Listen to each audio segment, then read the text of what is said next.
Assalamualaikum warahmatullahi wabarakatuh. Perkenalkan, saya Kinanti Prameswari dari kelas 4 PJJD dengan NIM 062440111909. Di sini saya akan menjelaskan tentang histori GIS, mata kuliah yang diampu oleh Ibu Dr. Insinyur Sri Reski Artini, Sarjana Teknik Master of Engineering.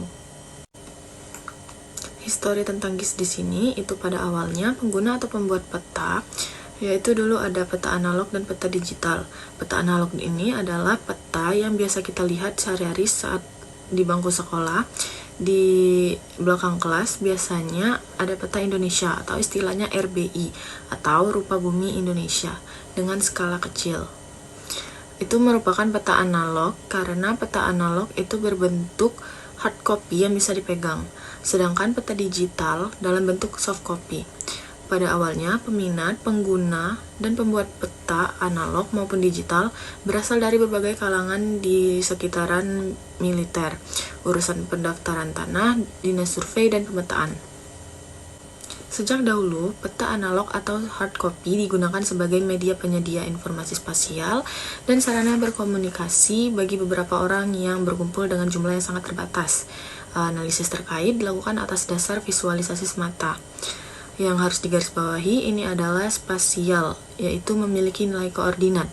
Peta ini dilihat secara visual atau dilihat dengan mata. Walaupun demikian, saat ini semua peta dapat ditemukan dalam bentuk digital atau soft copy, sehingga perlu suatu sistem untuk mengolah data spasialnya.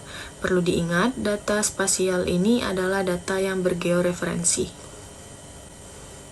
Peta modern ada 3 pembentuknya untuk menjadi suatu GIS. Yang pertama adalah teknologi digital, yang dimana sekarang ini teknologi digital semuanya dalam bentuk komputerisasi, dalam bentuk layar sentuh dan data-datanya disimpan di dalam komputer. Teknologi digital ini memanfaatkan sumber daya manusia dan memanfaatkan teknologi mesin. Yang kedua adalah positioning. Positioning ini adalah pemanfaatan dari satelit posisi, yaitu satelit GPS. Dan yang terakhir adalah remote sensing atau penginderaan jauh, di mana jika ingin membuat peta tidak harus datang langsung ke tempatnya. Kita bisa membeli citra satelit dan mengolahnya dalam suatu pekerjaan, yaitu Geographic Information System. Selanjutnya, untuk teknologi perolehan data spasial. Yang pertama, itu tersedia beberapa sistem satelit penentuan posisi atau navigasi yang bisa diakses oleh publik kapan dan di mana saja. Satelit di bumi itu ada 4. Yang pertama, ada satelit GPS yang berasal dari Amerika. Yang kedua, ada satelit GLONASS yang berasal dari Rusia. Yang ketiga, ada Galileo dari Uni Soviet. Dan yang terakhir, ada Kompas dari China. Yang kedua, tersedia perangkat total station. Ini adalah cara mengukur di lapangan, menyentuh objeknya dan menginjak tanahnya. Di sini kita mengukur dulu, baru mengolah datanya. Namanya itu post-processing. Di sini kita menghasilkan koordinat 3 dimensi yang relatif cepat dengan format digital. Lalu yang ketiga itu tersedia perangkat digital echosonder. Echosonder ini mengukur kedalaman dari laut dan juga menggunakan GPS untuk menentukan posisinya. Jadi semua ini menggunakan satelit penentuan posisi. Lalu yang keempat itu tersedia sensor, termasuk laut radar atau kamera yang beresolusi tinggi, yang dapat menghasilkan data spasial 3 dimensi dengan akurat dalam format digital. Perangkat ini dapat dibawa oleh platform satelit, pesawat terbang, dan pesawat ulang-alik atau SRTM. Yang kelima itu tersedia institusi resmi untuk memudahkan kita membeli atau memperoleh data spasial berupa citra satelit, foto udara, dan DEM secara tepat, mudah, dan murah dalam format digital. Contohnya seperti Google Earth, Google Map, dan Google Ocean.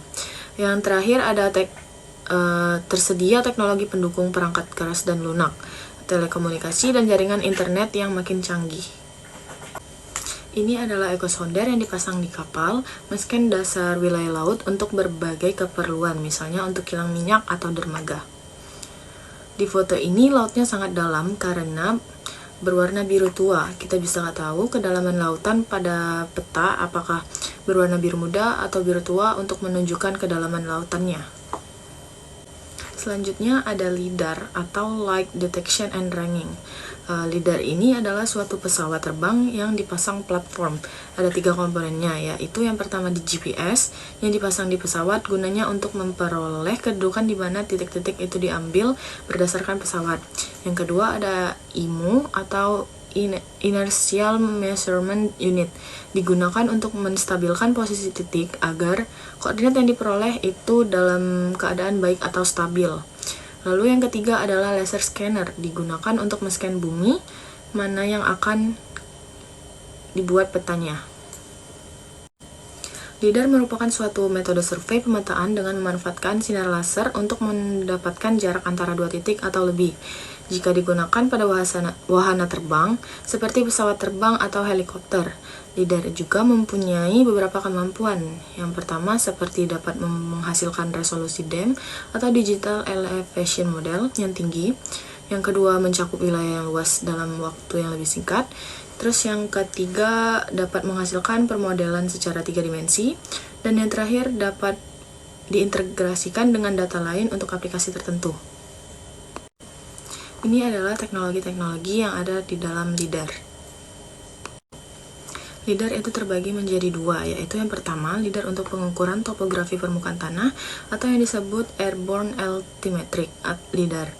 Yang kedua, itu LiDAR untuk mengukur kedalaman perairan dangkal atau yang disebut Airborne Laser Bathymetry. Ini merupakan contoh jalur terbang LiDAR. Ini adalah gunung berapi yang biasa digunakan dalam pengukuran menggunakan LiDAR. Gunung berapi biasanya 4 tahun sekali ada yang meletus, jadi pemulihannya dapat menggunakan LiDAR. Di sini dikatakan bahwa pengetahuan yang setinggi-tingginya tentang pengukuran pada dasarnya akan balik lagi ke dasar, yaitu pengukuran di saat Anda menginjakkan kaki Anda di tanah. Jadi pada akhirnya semua teknologi tinggi ini akan balik ke bagian dasarnya. Di sini ada 4 satelit, yaitu GPS, GLONASS, Galileo, dan Kompas. Ini adalah contoh pergerakan satelit di bumi. Ada gambar GPS dan GLONASS. Selanjutnya fotografi jarak dekat. Bisa dilihat ini adalah pegunungan, ada titik-titik merah, yang dimana itu adalah nilai koordinatnya. Kemudian titik-titik yang biru ini adalah nilai koordinat dari data yang sudah dipindahkan. Gambar sebelah kanan adalah berupa garis counter dari titik-titik koordinat yang didapat. Selanjutnya ini adalah contoh-contoh foto udara. Nah, di sini ada gambar citra satelit. Ini yang namanya satelit luar angkasa yang mengcapture bumi bagian mana yang mau difoto, tetapi operatornya tetap ada di bumi. Dan ini adalah peta topografi planet Mars. Kemudian ini adalah contoh citra satelit.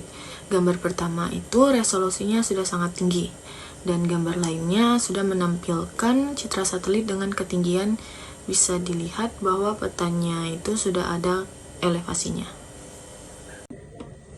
Esensi atau inti sistem informasi geografis itu terbagi menjadi 2, yaitu data spasial dan data non-spasial, di mana data spasial ini adalah data yang memiliki koordinat atau posisi, 2 dimensi atau 3 dimensi, atau data yang bergeoreferensi, dan data non-spasial adalah data yang bisa disebut dengan data atribut, di mana data spasial dan non-spasial saling berhubungan. Karena data non-spasial ini nantinya akan menerangkan data spasialnya. Misalkan pada data spasialnya itu berupa jalan, maka data non-spasialnya adalah nama jalan, panjang jalan, lebar jalan, dan alamat jalannya. Itu saja yang dapat saya jelaskan, lebih kurang saya mohon maaf. Saya akhiri, wassalamualaikum warahmatullahi wabarakatuh.